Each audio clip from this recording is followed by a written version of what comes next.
Bonjour à tous et bienvenue dans cette nouvelle vidéo. Et oui, reprise du tuto, il était temps. Pas d'applaudissements, merci.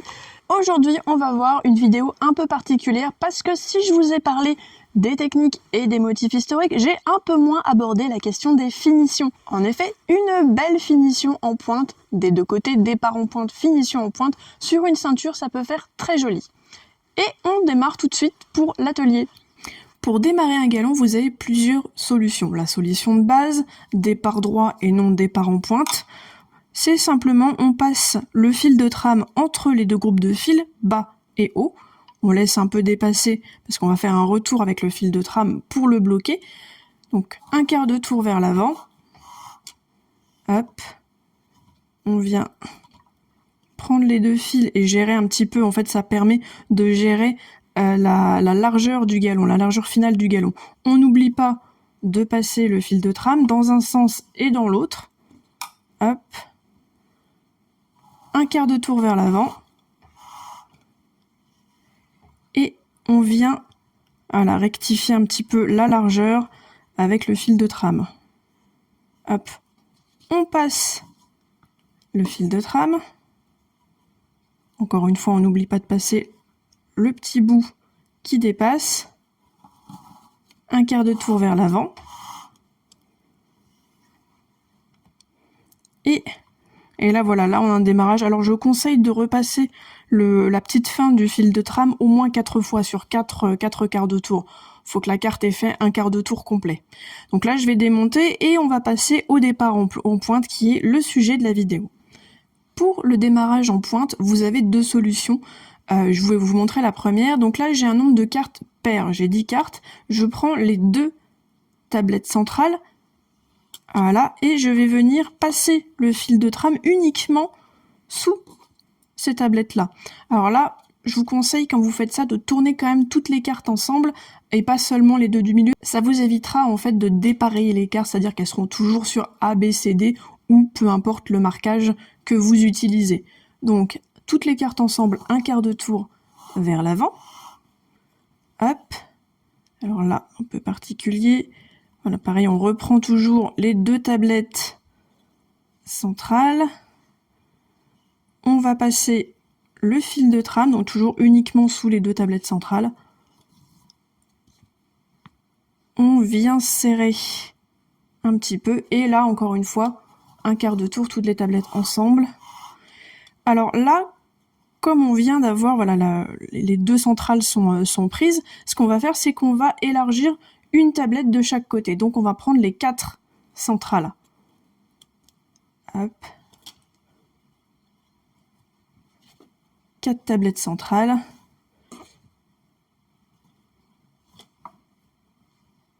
Pareil, toujours on cède des deux parties du fil de trame pour rectifier un peu la largeur, parce que c'est toujours un peu compliqué quand on démarre sur des petites largeurs, justement. Un quart de tour vers l'avant. Bien tasser un petit peu. Voilà. Là, on va repasser sous les 4 tablettes centrales. Une deuxième fois, je conseille de le faire 2 fois. À chaque fois, ça fait des pointes plus propres. Hop.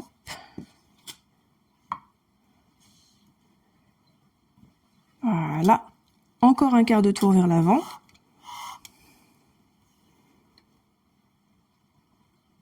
Et là, on va prendre les 6 tablettes centrales. Voilà, 6.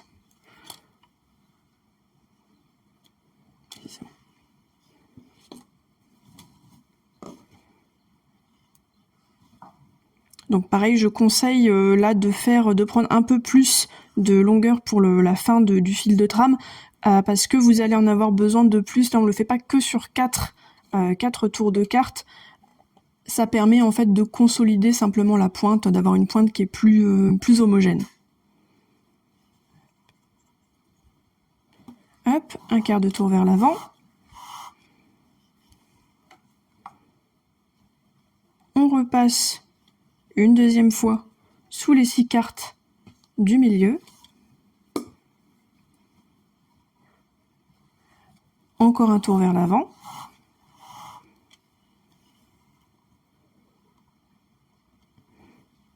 Là, on va encore élargir à une carte supplémentaire. I.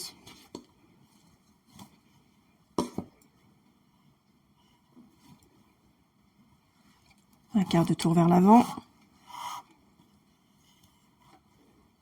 Voilà, et on voit la pointe qui commence à se former. Bon. On continue. Donc là, encore un tour, encore une fois, à chaque fois 2 fois sous le même nombre de cartes. Donc là, on en est à 8. 8 cartes centrales. Hop, un quart de tour vers l'avant. Et seulement là, on va prendre les deux dernières tablettes avec. On réajuste un petit peu la largeur de la trame. Hop, là, on termine la pointe.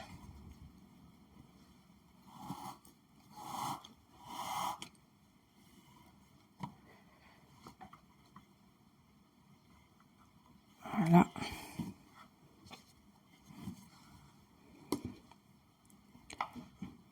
Et à partir de là, vous pouvez commencer le galon normalement, à savoir que si vous avez un motif, je vous conseille de d'abord recommencer en mettant que les tablettes en avant. Ça vous évitera de vous planter et vous démarrez le motif après. Une fois là, vous faites pas un petit centimètre de tissage normal et après vous démarrez le motif.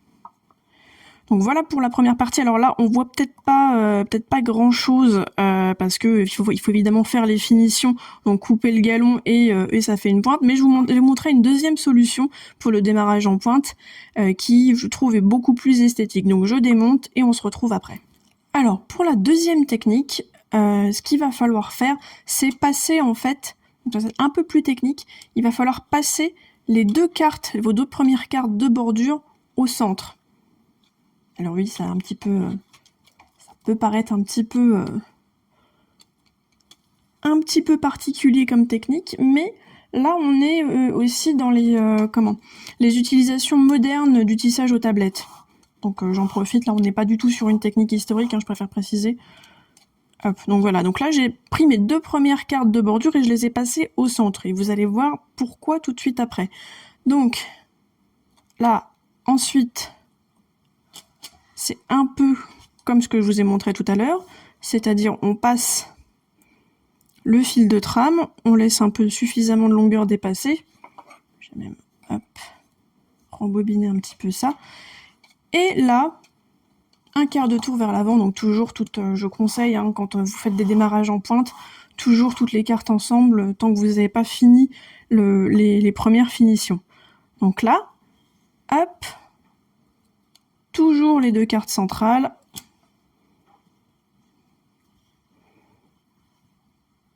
On repasse le fil de trame. Hop, on resserre. Un quart de tour vers l'avant pour bloquer. Et on réajuste la largeur. Alors là, petite particularité, c'est qu'en fait, à chaque fois, au lieu de prendre, vous allez décaler en fait vos cartes de bordure d'une carte sur les côtés à chaque fois. C'est-à-dire que là, je viens de prendre ma carte centrale de gauche pour la décaler d'une carte vers la gauche. Je vais prendre la carte centrale de droite et la décaler d'une tablette vers la droite. Voilà. Donc, là. Hop. Et je vais prendre uniquement les tablettes, donc les 4 tablettes centrales pour continuer mon départ en pointe. Hop. Et essayer de le resserrer. Hop. Voilà. Un quart de tour vers l'avant. Et là, vous devez voir la différence avec la technique que je vous ai montrée. On commence à voir la pointe qui se dessine beaucoup mieux que tout à l'heure. Hop, on refait une deuxième fois. Toujours uniquement avec les 4 cartes centrales, là, cette fois-ci. Hop, on passe la fin du fil de trame. On passe le fil de trame. Un quart de tour vers l'avant.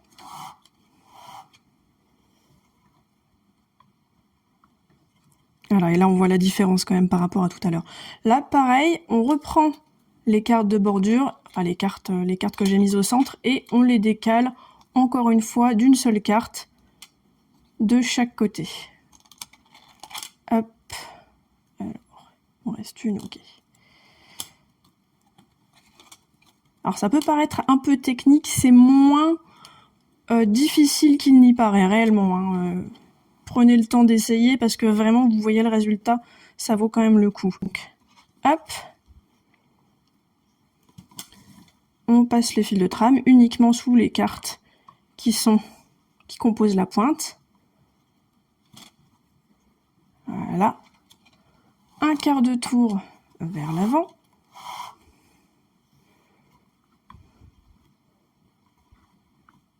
Voilà. Une deuxième fois.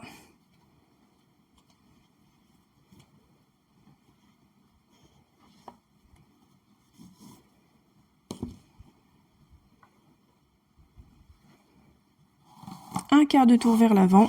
Et là, par contre, à ce moment-là, on va encore une fois décaler nos tablettes d'un cran de chaque côté.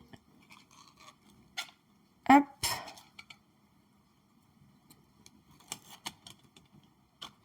Et hop.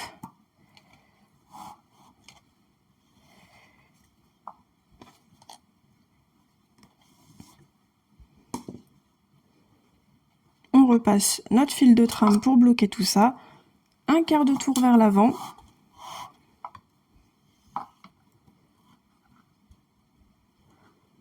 On réajuste la largeur. C'est pour ça que c'est vraiment intéressant d'avoir les deux pointes comme ça, vous pouvez resserrer. C'est beaucoup plus, ça permet d'ajuster beaucoup plus finement.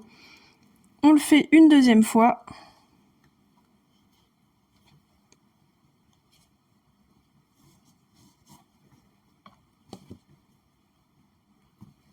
Un quart de tour vers l'avant.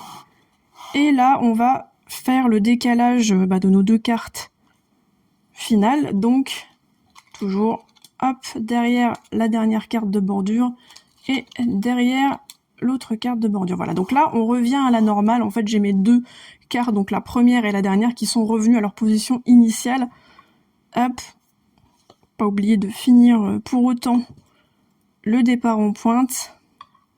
Hop. Et pour quelque chose de régulier, deux fois toujours. Ça permet d'avoir une pointe plus longue parce que sinon la pointe est trop courte et le rendu est pas optimal, je trouve. Hop.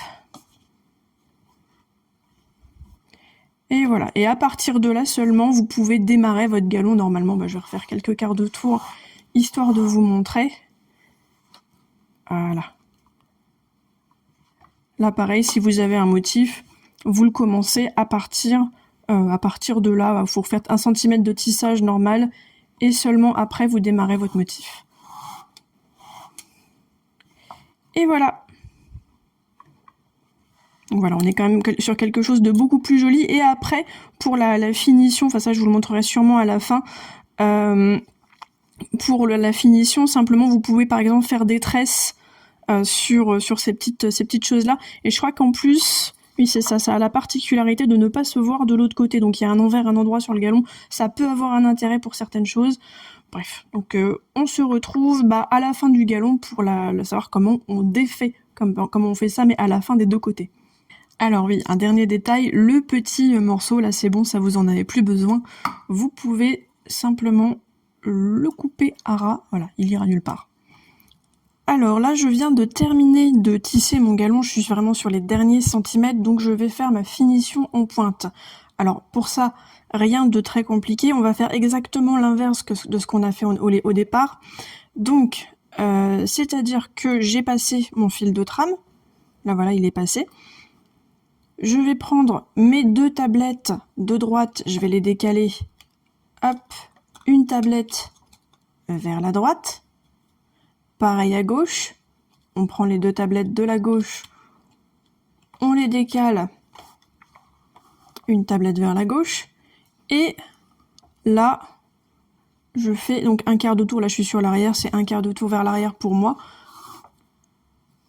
Hop, Voilà, et là je ne vais passer le fil de trame que là où il y a mes cartes de bordure. Donc là les tablettes orange, je passe pas sur celles que j'ai écartées en fait, sur celles qui sont sur les bords. Hop, on va le faire sur 2 fois, comme on a commencé sur le départ sur 2 fois à chaque étape. On va faire la même chose sur la fin. Toujours pareil, on ne prend pas la première et la dernière tablette. Hop, voilà.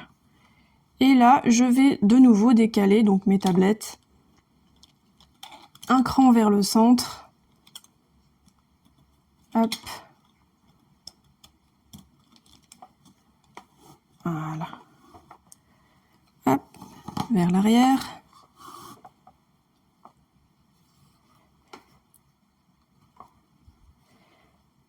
De la même manière, on passe la trame uniquement sous les tablettes du centre.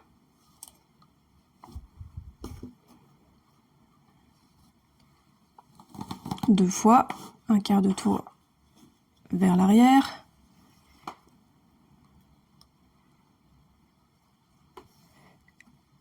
Et on repasse la trame.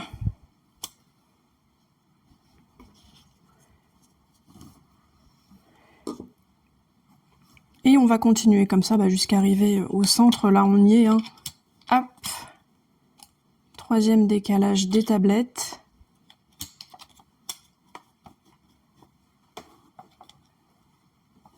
Un quart de tour vers l'arrière.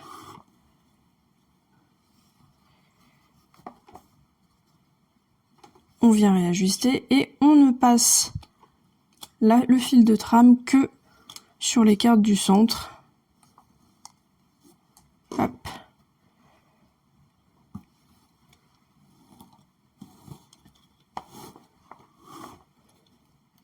Une deuxième fois.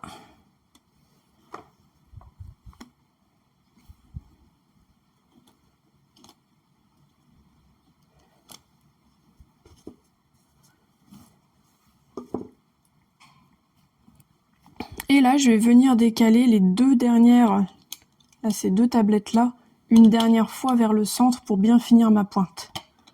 Hop. Alors, attention, là vous voyez, j'ai un fil qui a sauté par-dessus une de mes tablettes. Alors ça peut arriver. Donc faites bien attention à ce que vos fils soient bien alignés parce que ça peut vous arriverez pas à tourner les tablettes sinon en fait. Hop. Et donc un quart de tour vers l'arrière. Et là par contre je ne vais prendre que vraiment les deux tablettes du centre. Hop.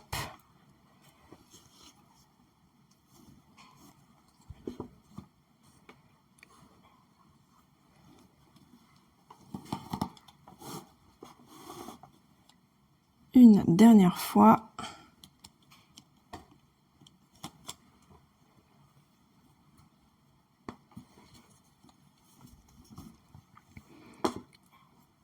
Et voilà, et là, de la même manière que ce qu'on a fait au début, vous avez une finition qui est relativement propre en pointe, et comme je vous ai dit, ça là, ce que je vais faire ensuite, c'est que je vais couper donc mon fil, et je vais probablement faire une finition en tresse ou quelque chose. Vous verrez, c'est quand même très très joli une fois qu'on a terminé, parce que voilà, ça se sépare en petits faisceaux en fait, et on a la possibilité de faire des tresses ou simplement des petits nœuds. Vous nouez par 2 ou par 3 à chaque fois, et vous allez voir, ça va faire très très joli. Alors là, vous voyez donc le départ que j'ai fait et la fin. Alors j'ai juste un tout petit peu modifié un détail, c'est-à-dire que là j'ai fait la finition avec les deux tablettes et le départ avec une seule. Comme ça, vous voyez un peu ce que ça peut donner. Alors j'ai quand même une préférence pour la finition, le finish à une tablette. Donc ça, c'est juste si j'avais pris une seule des tablettes pour revenir vers le milieu. Là, vous voyez, il y a la deuxième qui est ici. Là, par contre, j'ai pris les deux. Bon. C'est un peu plus épais, personnellement j'aurais plutôt tendance à préférer celui-là, mais après c'est selon. J'ai refait quelques petits nœuds aussi là pour finir un petit peu, pour pour bloquer tout ça, mais avec des petites tresses, c'est pareil, c'est quand même un peu plus joli, mais voilà, vous avez l'idée. Et sinon, là, avec la technique que je vous ai montré, donc de déplacer la tablette pour former la pointe, vous pouvez aussi faire le motif. Donc là, c'est ce que je me suis amusée à faire sur toute la longueur du galon. J'ai fait différents déplacements de tablette à l'arrache un petit peu pour voir ce que ça donnait. Là, on est aussi sur un test. Donc voilà, il y a quand même moyen de s'amuser et c'est, je trouve ça assez fun parce que ça permet de faire des choses très en relief. Enfin, je sais pas si ça se voit bien, le rendu un peu en relief à la caméra, mais c'est assez joli et c'est en relief que d'un seul côté. Hein. Je vous montre l'envers, voilà. Donc vous avez vraiment le relief que d'un côté. Pour une ceinture, ça peut être pas mal, je trouve. Et voilà, c'est tout pour aujourd'hui. J'espère que cette vidéo vous a plu. Si vous avez des questions ou des suggestions, n'hésitez pas à m'en faire part en commentaire. Et on se retrouve très bientôt, j'espère, pour une nouvelle vidéo.